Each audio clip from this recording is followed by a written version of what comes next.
président de la République parlera devant l'Assemblée nationale et le Sénat réunis en congrès ce vendredi 25 juin 2021, conformément aux dispositions de l'article 24 de la Constitution. Et puis, le Premier ministre a réceptionné aujourd'hui, mercredi 23 juin, l'annuaire statistique 2018-2019, un outil de gestion du système éducatif. Et dans ce 1945, on parlera également de la 3e session ordinaire du regroupement multipartite de l'ITI Gabon qui s'est tenue ce mercredi à Libreville. Voici pour les titres, bonsoir et bienvenue. Débutons par cette information, célébration de la Journée internationale des veuves ce 23 juin 2021. La cérémonie ici au Gabon a eu lieu ce mercredi à la Maison d'Alice. C'était en présence de la première dame Sylvia Bongo-Ndimba. Nous y reviendrons dans nos prochaines éditions. Et on poursuit. C'est via les réseaux sociaux et la publication d'une lettre du secrétaire général de la présidence de la République au président de l'Assemblée nationale à travers WhatsApp que l'information a été transmise au grand public. Le président de la République s'adressera devant l'Assemblée nationale et le Sénat réuni en congrès ce vendredi 25 juin 2021, conformément donc aux dispositions de l'article 24 de la Constitution. Sur ces très hautes instructions, j'ai l'honneur de porter à votre attention que Monsieur le Président de la République, chef de l'État, s'adressera aux chambres du Parlement réunies en congrès le 25 juin 2021 à 10h, conformément aux dispositions de l'article 24 de la Constitution. Peut-on lire dans ce courrier signé de Jean-Yves Théalé, le secrétaire général de la présidence gabonaise. L'usage par le président de la République de l'article 24 de la Constitution est un événement majeur de la vie républicaine gabonaise. La réunion du Congrès s'est tenue le 12 septembre 2012. Impossible de prédire la teneur de la communication du chef de l'État qui pourrait être retransmise en direct selon les services de l'Assemblée nationale qui s'attellent depuis lundi à préparer cet événement. On parle d'éducation à présent, améliorer le système éducatif national en se basant sur des données fiables. C'est l'objectif de l'annuaire statistique 2018-2019. Le document a été remis ce mercredi au Premier ministre Rose Osukarapanda. On regarde. L'annuaire statistique 2018-2019, réalisé dans le cadre du projet Appui à la production des statistiques basiques et l'élaboration du plan sectoriel de l'éducation, a été remis ce mercredi 23 juin 2021 au Premier ministre Rose Christiane Osukarapanda par le ministre de l'Éducation nationale, Patrick Mugama Daouda.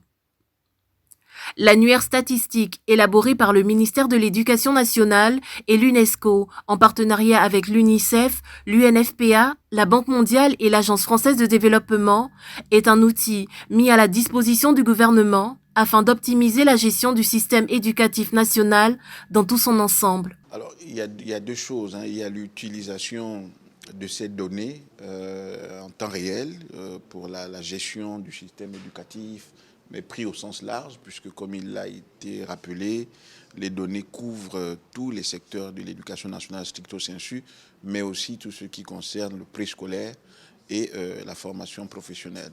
Donc l'utilisation en temps réel pour la budgétisation, pour la programmation sur les années futures de recrutement d'enseignants, de construction de salles de classe, de réévaluation des programmes, puisque dans cet annuaire-là, il y a aussi des données concernant les taux d'admissibilité, le parcours des élèves, le parcours des étudiants.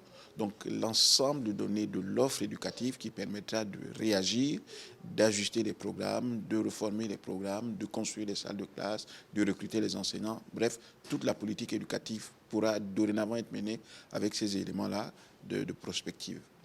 Inscrit dans le cadre du plan sectoriel de l'éducation, la mise en place de cet annuaire a suscité un ensemble de données dans tous les établissements sur l'ensemble du territoire national. Nous avons remis les annuaires à Madame le Premier ministre, annuaire en fait qui est le résultat du recensement global de l'offre éducative qui s'est tenue en 2019 sur toute l'étendue du territoire gabonais.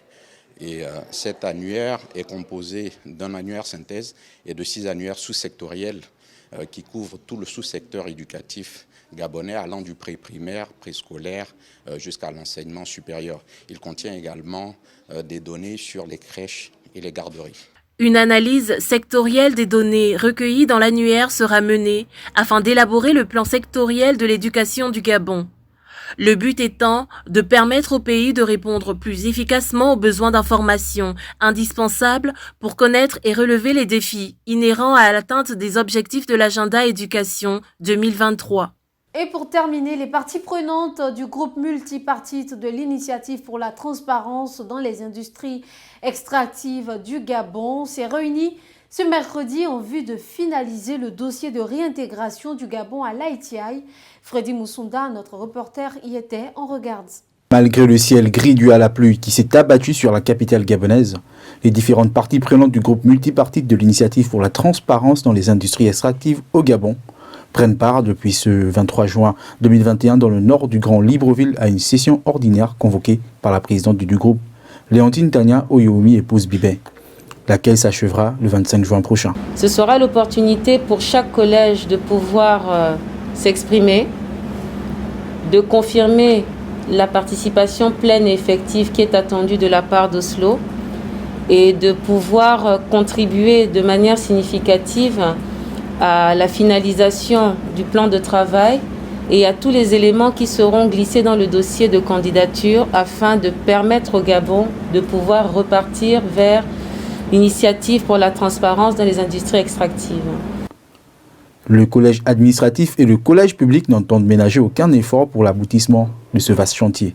Pour le collège que nous représentons, donc l'administration, nous nous engageons effectivement à mettre à la disposition du public les données qui sont exigées dans le cadre de la transparence et de la bonne gouvernance.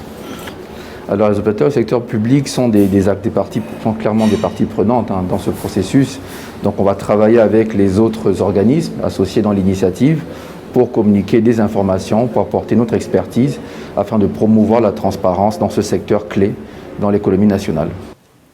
Les acteurs de la société civile félicitent pour leur part le processus de transparence et la cohésion qui prévaut au cours de cette étape de dépôt de candidature pour la réintégration du Gabon au sein de l'ITIE. Nous travaillons tous d'un même esprit, avec une même vision pour passer cette étape. Après cette étape, bien entendu, nous allons rentrer maintenant dans le fond du processus qui va permettre un certain nombre d'exigences, un certain nombre d'activités, mais qu'à cela ne tienne, la société civile va continuer dans un cadre de communication pour alerter pour l'appropriation des populations de ce mécanisme. Le gouvernement gabonais souhaite, à travers la réintégration à l'ITIE, promouvoir la gestion ouverte et responsable des ressources pétrolières, gazières et minières. La session ordinaire débutée ce jour devrait permettre au Gabon de franchir une étape dans ce processus inclusif et transparent. Au cours de ces 3 jours, le groupe multipartite va travailler sur la validation de l'organigramme et le plan de travail, du budget, des textes de la structuration, de la fiche de poste du staff secrétaire technique permanent, la revue des normes et la validation du format de candidature du Gabon à l'ITIE. Et voilà, c'est la fin de cette édition. Ravi de vous l'avoir présentée. Restez connectés sur M241 TV.